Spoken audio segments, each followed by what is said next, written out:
Ayr or Germany. The German national side, as John mentioned now, it's obviously rugby is a development game over there. They're struggling a bit to introduce it in an already crowded marketplace. It's quite difficult. I mean, Germany is a sports-mad country. Soccer, obviously, the very big thing, but there are other sports like handball, a lot of swimming, hockey, which we are competing with. So it's not easy, but German rugby does have a long tradition, but it's not a big sport in Germany. In the last year, the GPS, so the European Championships, we knocked over a few of the big teams. Scotland, England, ran France very close. So we're getting there. It's more about consistency. Well, we're coming out of a training camp in Portugal. We went to Portugal for a week and we worked really hard on our fitness and stuff. So it's kind of our first outing this season. Melrose is huge for us. It's a big stepping stone, and the guys that we could bring, only 10 of them get first bite at the cherry. So there's pressure on them as well. But yeah, really exciting for everyone involved. We're really looking forward to it. There's a lot of other countries who want to go to the Olympics. It's going to be a tough challenge, but we're looking forward to it, and we do our best to be there next year. I mean, we're looking into the future. The Olympics is a short-term goal, but we really want to build something in German rugby. Germany is bidding for the Olympics 2024, so we want to have a competitive outfit by then. And of course, if we can make the Olympics earlier, we wouldn't say no, but we're trying our best to actually get rugby established in Germany. And we wish them all the best in that quest to introduce and get rugby established over there in Germany. This match has already begun. It's Ayr against Germany. Andy Nicol has joined Bill Johnson up there in the commentary box. Just in the first minute of this game, there are the Germans on the right of picture in their yellow strip, Ayr in the black, and away goes David Armstrong for Ayr there with a lovely wee break up the centre. Peter McCallum in hot pursuit, and then Gavin Lowe probing. Germany have had to do quite a bit of tackling so far, Andy, because the Ayr boys have had the ball in hand. Yeah, they have. It's been a good start by Ayr, and here they are. They're just getting into the 22 for the first time. Here they go, Ayr again. This looks promising for them. McCallum, oh, and it's passed there to Cameron Taylor, just off target. Could have been knocked on by the German team. In goes Carlos Certera Mertz there, number 2, the hooker. Well, fortuitous bounce there for Ayr. Let's see if that try is going to be given. If it is, it'll go to Cameron Taylor. Yeah, there's a bad injury to Marvin Dijkman. To one of the German players. Marvin Dijkman came in off his wing and made a big tackle, but I think he got his head in the wrong position, and there was a bit of concern just because he hasn't moved. You can see him there, but the medics were on very quickly. Actually, one of his players got to him before the medics did. So. Let's just hope he's not nothing too serious, but it was a good try. Cammy Taylor there, who scored the try, will be delighted with it. We can have another look at it. There's the thumping tackle, kind of got his head, and Marvin Dijkman, the winger, the smallest of the Germans on the field at the moment. That just was got bad, his head in the wrong side. Yeah, he got it. It wasn't just the impact with the knee. It was when then he hit the ground, and it was Ayr played on as you do. You play the whistle. I thought Peter Allen, because you can see Dijkman lying there, I thought you might have stopped it just to make sure there was nothing problem. You can see the German player helping his teammate there, but Cameron Taylor played on, and they got the first try of this match. So 5-0 for Germany, and that's a delighted Cameron Taylor there. There's the scene that the crowd here at the Green Yards, which is numbering around about 10,000-11,000 this afternoon, can see. Sun's dipped away behind the clouds for the time being, but you can see the Eildon Hills away in the distance, and of course, Andy, it's an occasion for all generations, young and old, isn't it? It is great, but you boys have been up here in the commentary box. I've been down there pitch side, and let me tell you, there's a cold wind. You can see everyone is wrapped up. It's I mean, it's a great atmosphere, and it's great to be, as you say, all ages there. Well, look, I'm not going to care to guess what the ages are that we're seeing there, but you're right down there in single digits up to, I don't know, people in their 70s, 80s. It's just wonderful it's entertainment for the whole family. And of course, these pictures transmitted onto a huge television screen away down to our left and to left of picture there, so the crowd can see themselves and they can see all the action and the replays of the tries. We're just talking over the, you can see away in the corner of the right-hand corner of your picture there, the medics still round Marvin Diekman, the German international winger, and there's the stretcher coming on for the young 24-year-old. We took a bad knock in a tackle. He did, but you can see his knees are up there, and you know, always looks worse. The care and attention that the medics give these days is absolutely first class, and all precaution will be taken. They won't move him till they're absolutely ready. So it's just a shame that you know, 1 minute in, Marvin Diekman's debut here at Melrose has and his tournament's been cut short. Gosh, who's that? Is that a Dundee High supporter? I thought it was Doddy when I first saw him there. I thought it was Doddy for a minute. No, it's not. Fancy dress today, of course. There's somebody with a lovely cake sort of hat, birthday cake hat. Everybody likes to see themselves on the telly. Yeah, they do. And it's a day for the picnic as well, the sandwiches and the flasks of coffee and tea. But as you said, Andy, everybody well happed up. It is, but it's great, isn't it, that some of these people will have sat in the same spot for years and years, Bill, isn't it? They come back, they sit there on the pitch side. You know, people who stand on the bankings, they'll vary every year, but these are positions that you can reserve and buy tickets to. And there's some wonderful. Well, I think he might have started a bit early. Indeed, a very jolly gentleman. Now, what on earth is that? Those are minions, Bill. Those are minions. I don't expect you to know them, but my daughters know all about minions. They're in a film called Despicable Me. Oh yeah, right. Yeah. There we go. Gosh, you're a different generation from me, of course. I bet you watch that secretly as well. But there we are. Yeah, I watch it with my daughters, or do I watch it with myself? Sun beginning to break out there, and some lovely patches of blue sky. This is the fourth tie of round 2, and as you can see, Ayr are leading Germany at the moment, 1-0 by Cammy Taylor, and that it was the end of proceedings for the time being, because one of the German team, Marvin Diekman, the winger, has got hurt in a tackle, and the medics are dealing with him at the time being. Gosh, the Royal Navy's in town.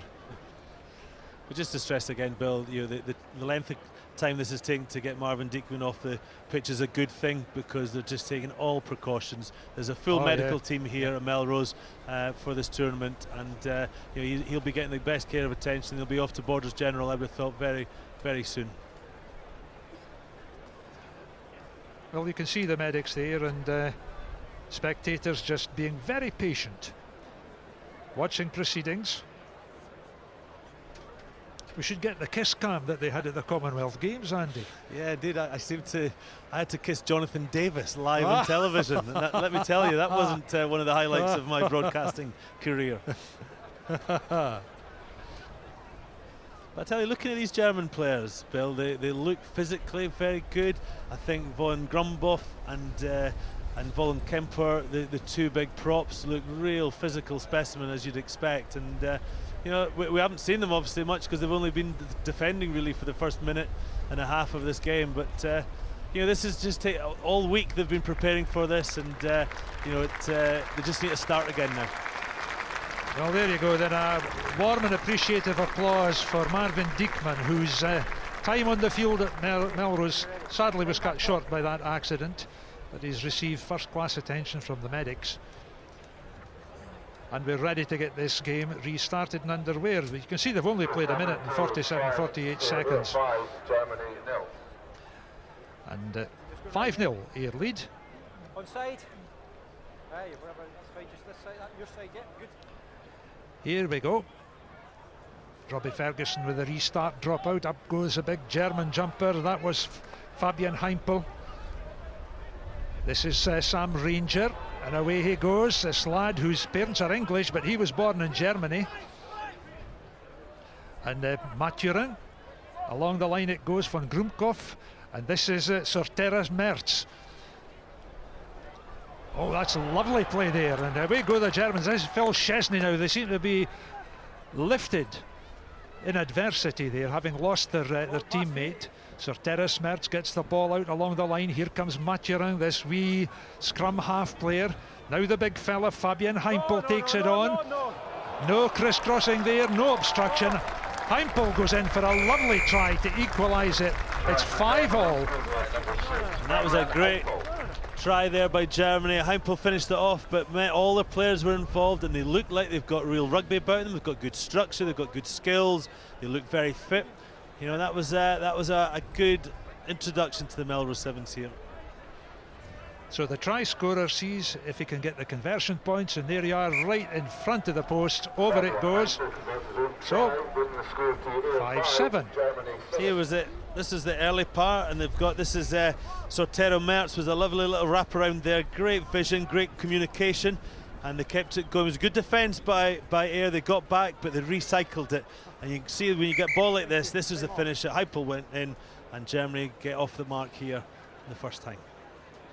And they suddenly seemed to surge and just get themselves galvanised into action. Way down that far side, Andy. Yeah, they did, and we've got another injury to an Ayr player this time that's just delaying this match. And you know, Germany, as I said, they looked like they got good structure about them, and they know what they're doing. The kickoff was good, and there was good angles of run. Is this Robbie Ferguson who's going off? Can't quite see the number on the back of his jersey. Certainly limping. I think it is Robbie Ferguson. Yeah, it is Robbie yep. Ferguson, yep. Outside, please, Germany. So, these things happen, I suppose, in rugby. It's very much a collision sport. The sadness is that you sometimes do get a serious injury, what appears to be a serious injury, such as hit Marvin Diekman. However, game underway again. This is Ayr with big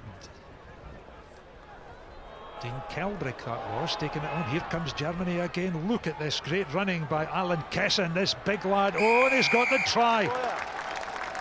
He's an Argentine under-20s cap, but he's now playing his rugby for Germany, and he scored a great try. Yeah, that was a great try there.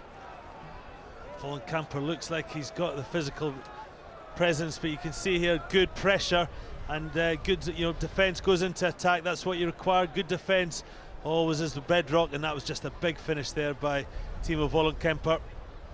Big, powerful specimen he looks. Another great conversion there by Heimpel.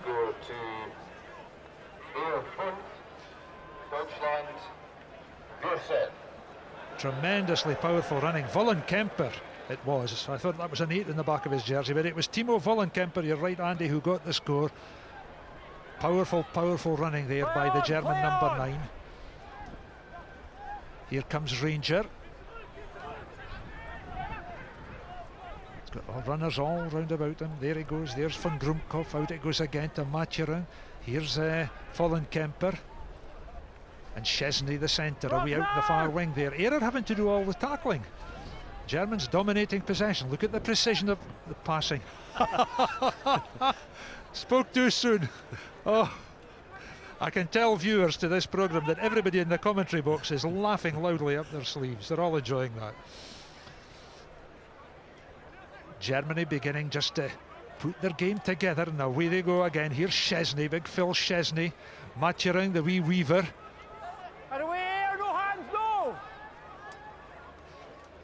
The ball taking a wee bit of a time to come out there. Vollenkamper did well to get that out. Here's Heimpel. Heimpel's the goal kicker, and he scored the first try. Lovely sidestep as he got the pace to get away there. Gavin Lowe's after him.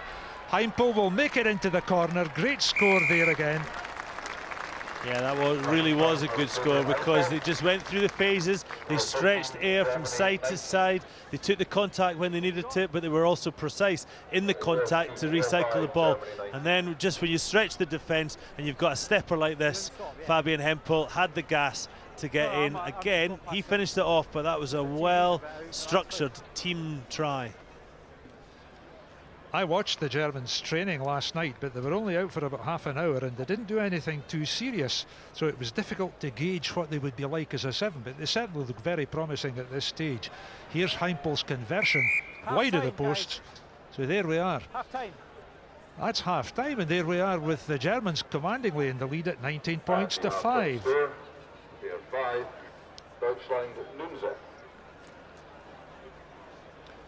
So Heimpel gets a wee splash of water there under in the middle of the field. This is the time, of course, Andy, when lungs have been bursting, that they do get a chance to sort of recharge their batteries and discuss their tactics and strategy. Yeah, and their lungs won't be as bad as Ayr, because Ayr have been defending for the last 6 minutes of that half, really, after scoring that first try from Cammy Taylor. And Germany will be very happy with that final 6 minutes, because they've kept the ball, they've looked really good, they're passing, albeit that one pass that when you called there for being precise, Bill, they've looked very, very good. And you know, they've turned defence into attack, which again is a good trait to have, and they've looked like they've got good 7 structure.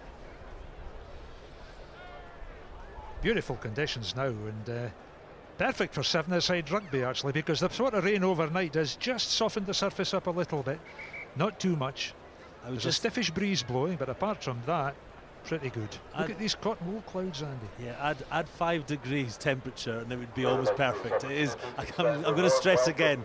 You can see everyone wrapped up in the studio up here in the comms box. It's nice and warm. You've not got that cooling wind, and so 5 degrees warmer. This would be a perfect day at the Green Yards. But as it is, you can see everyone's wrapped up and they're just enjoying the entertainment. And as long as they've got the clothes on and they've got enough clothes on, they're going to have a great day's entertainment here.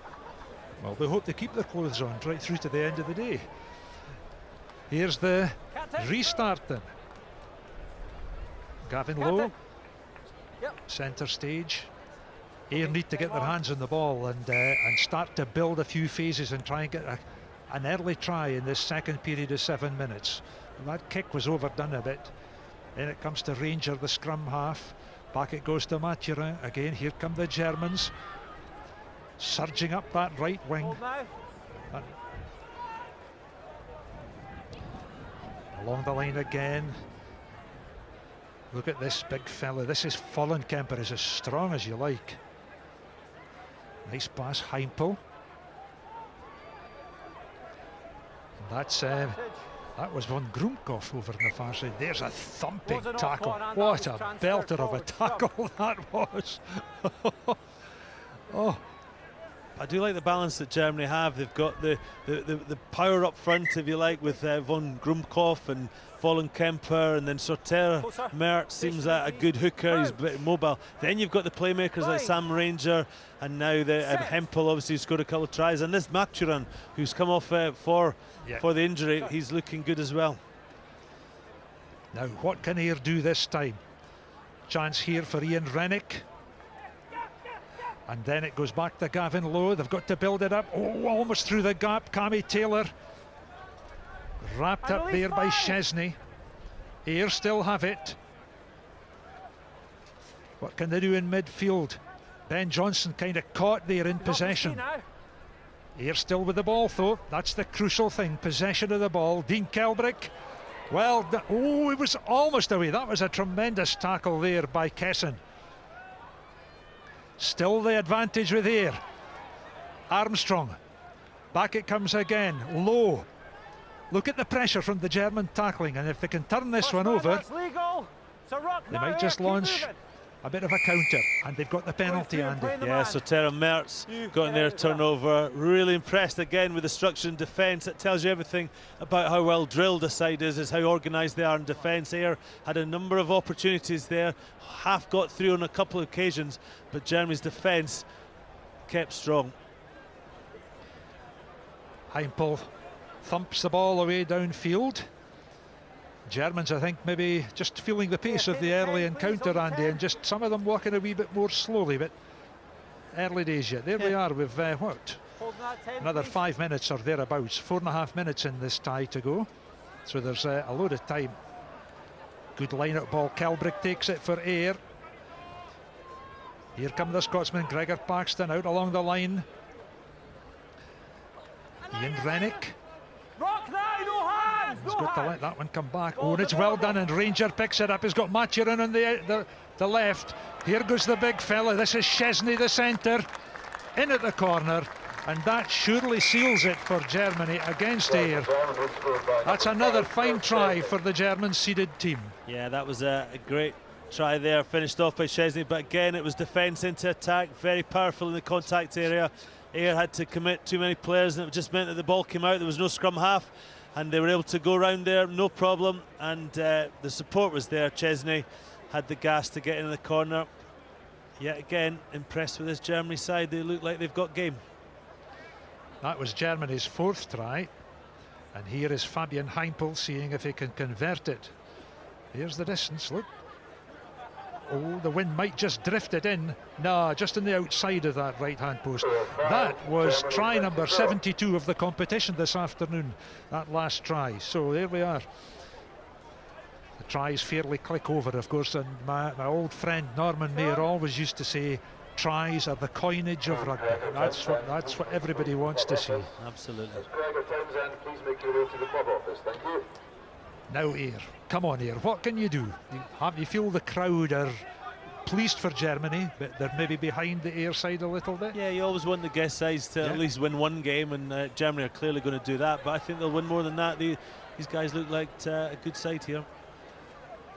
That was Blair McPherson on the far side, just taken down on the Ayr 10, but here comes Germany again, and this big fella, Anjo Boekman, taking collision, taking contact there. Another big fella, 6'4" and almost 17 stones of him. Ranger out to Maturin, who's a lovely wee passer of the ball. Ranger again trying to get the return. Oops. Bit of a bagatelle across there with the ball ping-ponging around. He's a tidy player, Ranger. He just saw that the Ayr didn't have any defence out back. They didn't have the sweeper, and he just put the kick through. He didn't have the gas to get there, but it was good to see. That's all you have to have, that vision at standoff where he's playing. You've got to scan what's happening in front of you and make the best decision. They've taken this competition very seriously, the Germans. They were out warming up this morning while the youngsters clinic was on, and that says a lot for them as well, that they've come with good intent, and they've scored 4 very good tries. Now, chance here for Ayr perhaps as they defend their own 22. Kind of scrappy ball. There we go, they've got it. Back inside again to Armstrong. Out again, lovely lead out. This is McPherson on the far side. Big, there's a slack pass. Ranger was almost on that, but there's an advantage from the knock-on. Chance here. Away they go. This is Ian Rennick. Can he get away from Heimpel? Oh, the pass was bad. Boekman. Anjo Boekman. 20 caps for Germany at 15's big Boekman, and there's Maturin, who's a silky wee player. This is that was Kesson, Alan Kesson, and this is von Groomkopf. Heimpel is a strong lad. Kesson again. Will he go? Will he go the distance? Oh, he's not got the pace. His legs have kind of deserted him. Chesney straightens up very suddenly. Oh, and away they go again. Here's von Groomkopf. Chance for Ayr to win the turnover, which they've done. I think the Germans have just run out of steam. They so. They don't look as fit maybe as they need to be. This is David Armstrong, Andy. Needs a bit of support. There it is. Peter McCallum's there for the try. Great applause from the Melrose crowd for that. It's taken here a long time in this tie to get it, but they worked it well from very deep back down the field. Yeah, they battled away. They bookended this game with a try in the first minute and a try in the last minute, and they've put a lot of effort in between. But there's been a bit of difference in class, but I have to say, if Germany are going to progress, they play Watsonians in the quarterfinals, they're going to have to improve in their fitness, which this might be an opportunity for Watsons to exploit. But I've been impressed with Germany. They've put in a good first stint here in the Melrose Sevens, and they'll be pleased with that. There we are then, Ayr 10, Germany 24, so the seeded side goes through, and they will play Watsons in the second quarter final. See all the players there just shaking hands and congratulating each other. The Germans will be delighted with that. Yeah, you always want the first game just to get through it, get the, you know, if you like, get into the tournament. You've watched the preliminary round without playing. Sometimes that can be an advantage, sometimes it can be a disadvantage. Obviously Ayr have had their games, so Germany will be very pleased with that. Yes, Ayr had knocked out Stu Mel in the first round, but Germany knocking Ayr out. Germany Around about 10:30 this morning, they were out on the back pitches warming up, clearly, as the guy said, here to do some damage, and very impressive. They are through to the quarter-finals. But let's remind you, if you've just joined us, what the scores are so far in our live coverage. Just the second round so far. Hawks were up against Melrose at the top of the draw there. Melrose, of course, won this back in 2011. The home side are through to the quarter-finals, where they'll face Wasps. The Wasps were just sensational against Aberdeen. Aberdeen were good in the first half against Peebles. They knocked out Peebles in the first round, could do nothing against the pros of Wasps. Watsonians had a very good match indeed against Hoyk. Hoyk played very well last week in the King of the Sevens tournament, but out to Watsonians, and the match we've just seen there. Ayr out of the competition. Germany are through.